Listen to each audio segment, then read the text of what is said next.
विजय दुर्गा जो सतवारा की मंदिर है उसकी पुनर्स्थापना हो इस कोशिश में है।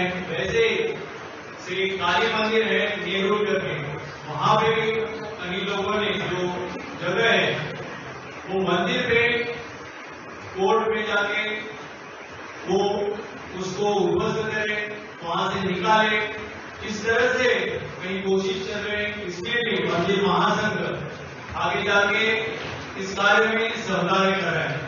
पोर्तुगीज काल के जो मंदिरों का महाजन एक्ट है, वो महाजन एक्ट में जयराम करके का जो पोर्तुगीज ले रहे थे हमारे मंदिरों से, सिर्फ मंदिरों से लिया जा रहा था।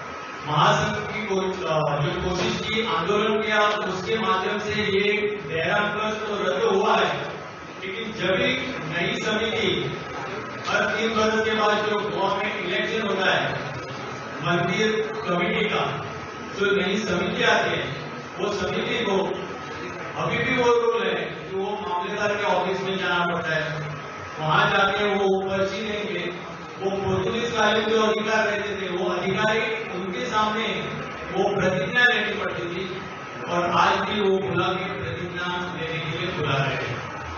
ये हमारे लिए शर्म की बात है कि ऐसा वही जो वो काल में अपनी हुकूमत कायम करने के लिए उन्होंने वो जो पोर्तुगल लोगों ने जो कायदा किया था, जो पद्धति लगाई थी, जो रूल लगाया था, वो आज भी चालू है।